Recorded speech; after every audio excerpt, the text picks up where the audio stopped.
नमस्कार, देख रहे हैं खबर उत्तराखंड में हूं आपके साथ तन्वी। रुक करते हैं खबरों का, लेकिन उससे पहले नजर डालते हैं इस वक्त की हेडलाइंस पर। प्रदेश में त्रिस्तरीय पंचायतों में आरक्षण के लिए आदेश किया जारी। एससी, एसटी और ओबीसी का आरक्षण 50% से ज्यादा नहीं होगा।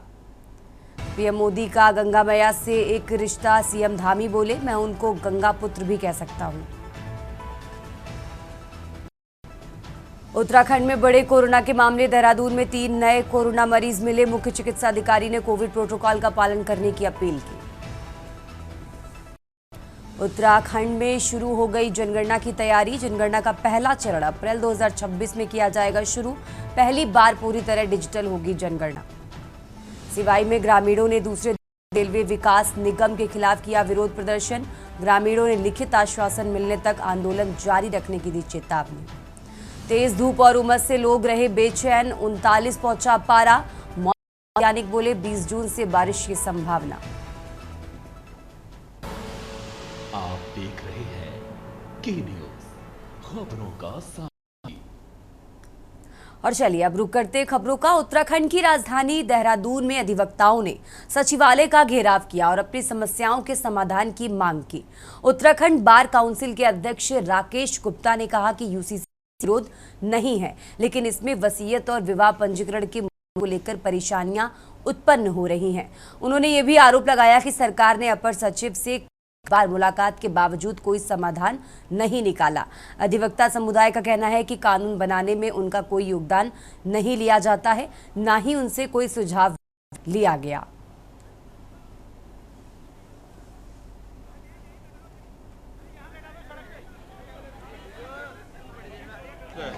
जन भावना का विरोध है। ये जितने लोग आए हैं ना, सब दिल से आए हैं। इतनी धूप में मजबूरी में आए हैं क्योंकि इनके साथ अन्याय हो रहा है। हमारी सरकार अन्याय कर रही है। रजिस्ट्री ऑनलाइन करके बहुत बड़ा अन्याय हो रहा है। मांग यही है, ऑनलाइन करें, उसमें वकीलों की भूमिका रखें, नहीं तो कम से कम ऑफलाइन तो हमेशा चालू रहे, ऑफलाइन बंद ना हो। जैसे हम यूसीसी के विरोध में नहीं है, लेकिन जो उसमें परेशानियां पैदा हो रही है, जैसे वसीयत है, जैसे विवाह पंजीकरण है, इन चीजों से बहुत ज्यादा दिक्कत आ रही है। अब एक इस मुद्दे को सुधार नहीं पाई सरकार। हमारी सबसे भी कई बार की वार्ता हुई है, क्योंकि फरवरी में लागू हो गया था। ये आज तक ये व्यवस्था नहीं सुधर पाई है। देहरादून और बार काउंसिल ऑफ उत्तराखंड के आह्वान पर प्रदेश के पूरे अधिवक्ता विरोध अपने रोजगार बचाने का विरोध एक ऐसी लड़ाई का है जिससे अधिवक्ताओं का रोजगार सरकार द्वारा यूसीसी के माध्यम से तरह तरह के संशोधन करके अधिवक्ताओं के रोजगार पर कुठाराघात करने का काम किया जा रहा है। खबरों में आगे बढ़ते हुए खबर नैनीताल से है, जहां भारतीय क्रिकेट टीम के पूर्व कप्तान कपिल देव निजी दौरे पर यहां पहुंचे। इस दौरान उन्होंने नैनीताल के बोट हाउस में अपने परिजनों के साथ लंच किया। इसके बाद मॉल रोड पर घूमते हुए शॉपिंग भी की। इसी दौरान बातचीत करते हुए पूर्व कप्तान ने कहा कि नैनीताल खूबसूरत पर्यटक स्थल, यहाँ का सुहावना मौसम और हरियाली के बीच की आबो हवा आनंदित करती है। खूबसूरत पहाड़ियाँ प्राकृतिक सौंदर्य को बढ़ाकर सभी के दिलों पर अपनी अमिट छाप छोड़ती हैं। यहाँ की खूबसूरती की जितनी भी तारीफ की जाए वो कम है।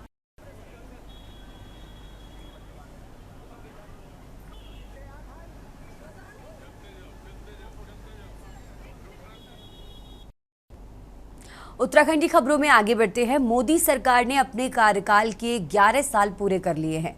मोदी सरकार के 11 साल पूरे होने पर उत्तराखंड में भी भारतीय जनता पार्टी बड़ी कार्यक्रम करने जा रही है। मोदी सरकार के कार्यकाल को 11 साल पूरे होने पर उत्तराखंड में पत्रकार वार्ता, क्विज शो, कार्यशालाएं, विकास प्रदर्शनी, विधानसभा स्तर पर केंद्रीय योजनाओं के पंजीकरण शिविरों का आयोजन करेगी।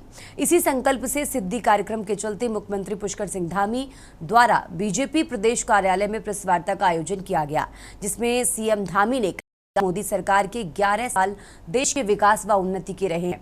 इसी तरह मोदी सरकार के 11 साल संकल्प से सिद्धि तक विषय पर जिला स्तर पर 11 जून को प्रत्येक जिले में प्रोफेशनल मीट भी आयोजित की जाएगी। में 3 वक्ता सरकार की उपलब्धियों से संबंधित 3 विषयों पर अपनी बात रखेंगे। वहीं कांग्रेस ने मोदी सरकार के 11 साल के कार्यकाल को कुशासन बताकर सवाल खड़े किए हैं। ये रिपोर्ट देखिए।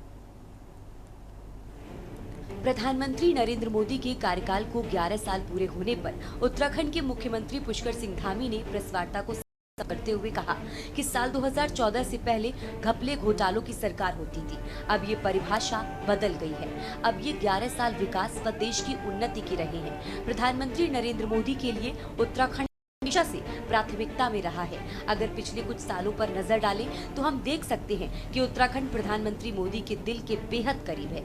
आइए देखते हैं वो खास जब प्रधानमंत्री मोदी देवभूमि की मिट्टी से जुड़े रहे। पीएम ने 5 नवंबर 2021 को केदारनाथ में विभिन्न विकास कार्यों के साथ ही आदि गुरु शंकराचार्य की मूर्ति लोकार्पित करने से लेकर साल 2021-22 के विधानसभा चुनावों और 23 मार्च 2022 को मुख्यमंत्री धामी के शपथ ग्रहण में उनकी उपस्थिति राज्य के प्रति उनकी प्रतिबद्धता दर्शाती है। 21 अक्टूबर 2022 को केदारनाथ बद्रीनाथ यात्रा, 12 अक्टूबर 2023 को मानस खंड जागेश्वर आदि कैलाश दौरा, 8 दिसंबर 2023 को ग्लोबल इन्वेस्टर समिट और 2 व 11 अप्रैल 2024 को लोकसभा चुनावों के दौरान उनकी मौजूदगी इसका प्रमाण है।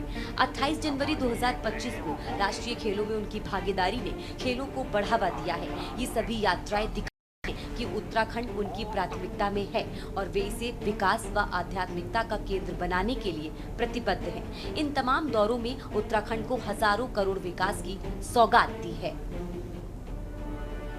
साथियों, उत्तराखंड की ये भूमि हमारी ये देवभूमि आध्यात्मिक ऊर्जा से ओतप्रोत है। 4 धाम और अनंत तीर्थों का आशीर्वाद, जीवनदायिनी मां गंगा का ये शीतकालीन गद्दी स्थल आज एक बार फिर यहां आकर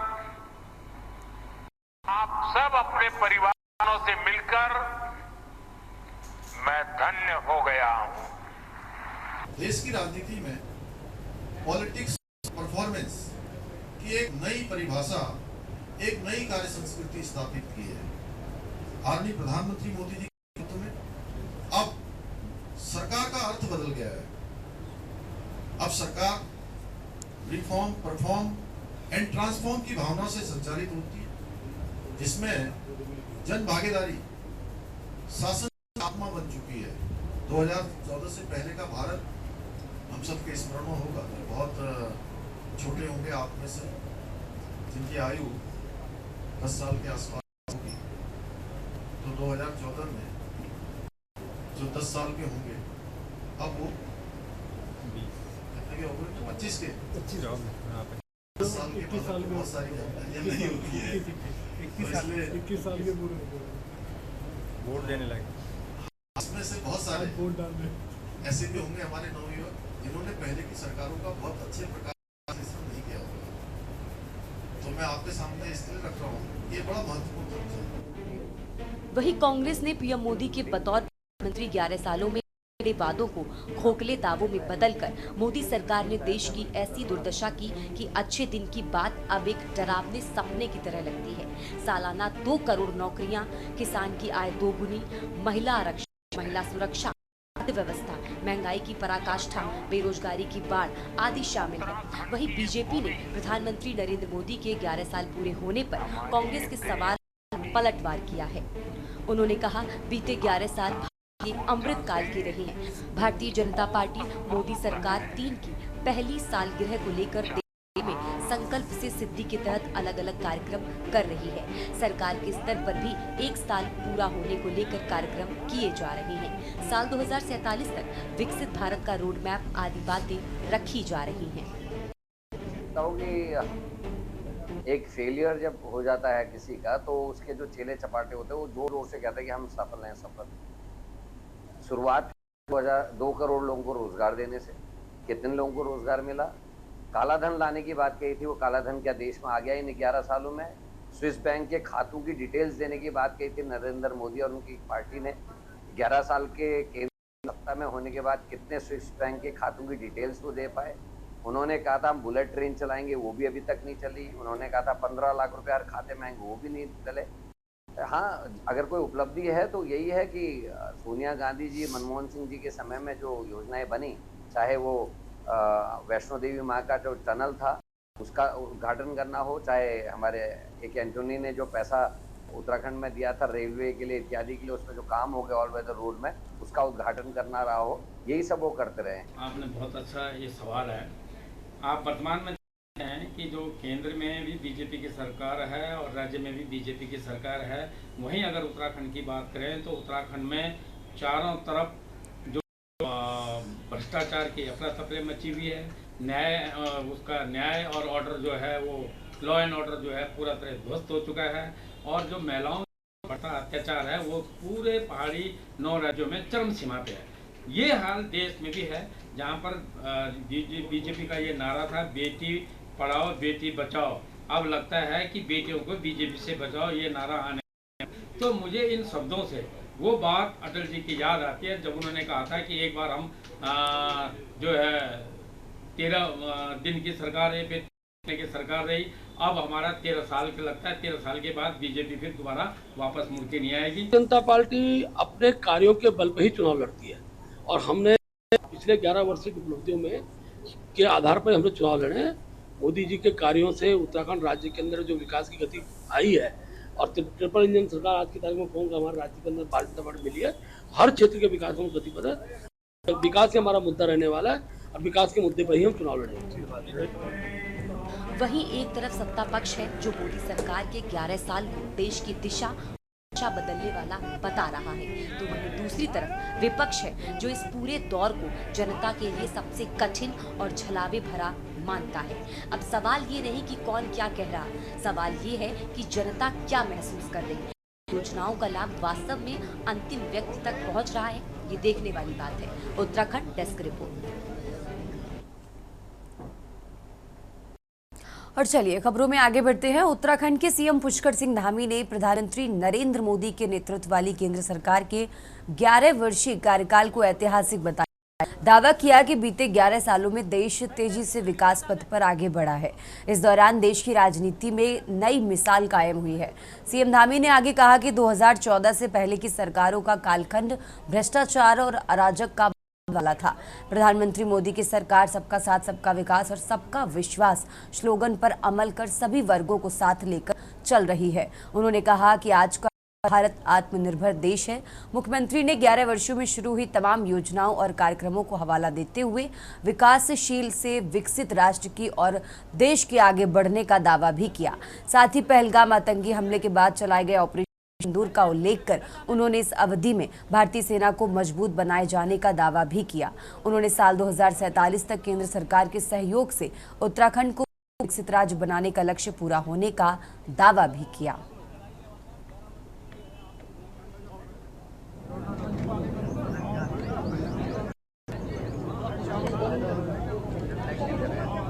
आज हम राजनीति के उस ऐतिहासिक कालखंड के एक महत्वपूर्ण पड़ाव के पूर्ण होने के अवसर पर यहाँ पर उपस्थित हैं, जिसमें आदरणीय प्रधानमंत्री जी के नेतृत्व में आज भारत दुनिया की एक बहुत बड़ी वैश्विक शक्ति बना है, सक्षम और आत्मनिर्भर राष्ट्र के रूप में स्थापित हुआ है। आज पूरी दुनिया भारत को आशा भरी निगाहों से देख रही है, और पूरी दुनिया का केंद्र बिंदु आज भारत बन गया है। और ये 11 वर्षों का कालखंड आदरणीय प्रधानमंत्री मोदी जी के नेतृत्व में जो चला है, इसको स्वर्ण अक्षर से अंकित किया जाएगा। इस कालखंड में विकसित भारत और आत्मनिर्भर भारत के संकल्पों को सिद्धि तक पहुंचाने के अनेक महत्वपूर्ण प्रयास हुए हैं। प्रधानमंत्री जी ने और उनकी सरकार ने रात दिन लगातार इसके लिए प्रयास किया है, और ये यात्रा 2014 से आदरणीय प्रधानमंत्री श्री नरेंद्र मोदी जी के नेतृत्व में भारत की जनमानस की आशाओं आकांक्षाओं धरातल पर उतारने की यात्रा रही है। देश की आजादी के बाद देश का जनमानस जो सरकारों से उम्मीद करता था, अपेक्षाएं रखता था, आशा रखता था, उसको धरातल पर उतारने का काम प्रधानमंत्री मोदी जी के नेतृत्व में हुआ और उन्होंने सबका साथ, सबका विकास, सबका विश्वास, सबका प्रयास के मूल मंत्र के साथ। उत्तराखंड की खबरों में फिलहाल यहाँ रुकेंगे एक छोटे से ब्रेक के लिए। आप देख रहे हैं के न्यूज, खबरों का सारथी। ब्रेक से वापस आ चुके हैं। रुक करते हैं खबरों का। प्रधानमंत्री नरेंद्र मोदी के 11 साल के कार्यकाल को उत्तराखंड की विधानसभा अध्यक्ष ऋतुभूषण खंडूड़ी ने स्वर्णिम काल करार दिया। विधानसभा अध्यक्ष ऋतुभूषण खंडूड़ी ने कोटद्वार में से बात करते हुए कहा कि पीएम मोदी ने सभी वर्गों का सर्वांगीण विकास किया है और उनके नेतृत्व में आज देश ने चहुमुखी विकास भी किया है।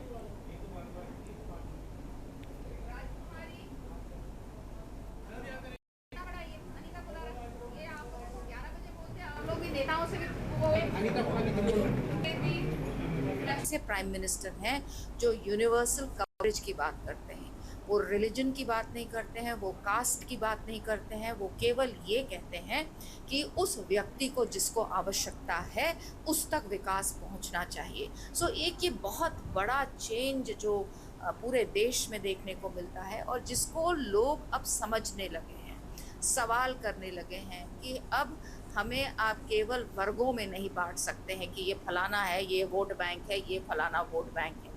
ये सुनने को आज की जनता तैयार नहीं है क्योंकि डेवलपमेंट प्लैंक जो है वो आ गया है। खबरों में आगे बढ़ते हैं। विश्व प्रसिद्ध बाबा नीम करोली जी महाराज के कैची धाम में 15 जून को हर साल स्थापना दिवस मनाया जाता है, जिसमें लाखों की संख्या में पूरे देश से श्रद्धालु पहुंचते हैं। ऐसे में हल्द्वानी से कैची धाम तक यातायात व्यवस्था और श्रद्धालुओं के लिए ट्रैफिक जाम प्रशासन के लिए सबसे बड़ी चुनौती है। इन्हीं व्यवस्थाओं को देखते हुए जिला प्रशासन ने इस बार कई महत्वपूर्ण निर्णय लिए हैं, जिनमें कैची धाम दर्शन को आने वाले श्रद्धालुओं को काठगोदाम और हल्द्वानी रोडवेज स्टेशन से शटल सेवा के माध्यम से भेजा जाएगा। इसके अलावा 2 पहिया वाहन भी 15 जून को कैची धाम तक नहीं जा पाएंगे। Haldwani city magistrate AP Vajpayee ने बताया कि जिला प्रशासन के निर्देश पर 100 वाहनों का इंतजाम कर प्रशासन शटल सेवा चलाएगा, जिसमें कि सभी लोग सेवा के माध्यम से जाएंगे ताकि जाम की स्थिति से बचा जा सके। इसके अलावा अन्य व्यवस्थाएं भी प्रशासन द्वारा की जा रही हैं। साथ ही रेल प्रशासन से भी बातचीत की गई है। रेल के माध्यम से भी देश और दुनिया से श्रद्धालु कैची धाम के दर्शन के लिए आते हैं, इसलिए उसे दिन आने वाले सभी 6 ट्रेनों में आने वाले यात्रियों के लिए कोठगोदाम से शटल सेवा चलाई जाएगी।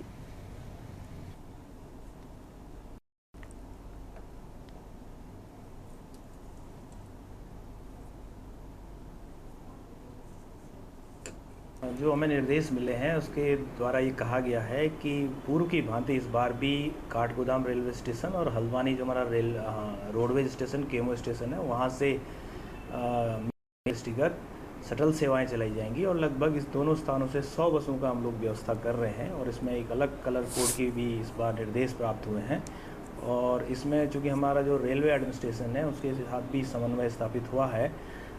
जो फोरनून है उसमें करीब 6 ट्रेन आती हैं, तो जब भी उनके यहाँ पहुँचने का समय होगा उसी के अनुसार वहाँ पर बसों की व्यवस्थाएं सुनिश्चित करने के लिए भी परिवहन विभाग को निर्देश दिए गए हैं। इस बुलेटिन में फिलहाल इतना ही। आप देखते रहिए के न्यूज़ इंडिया। आप देख रहे हैं के न्यूज़, खबरों का सारथी।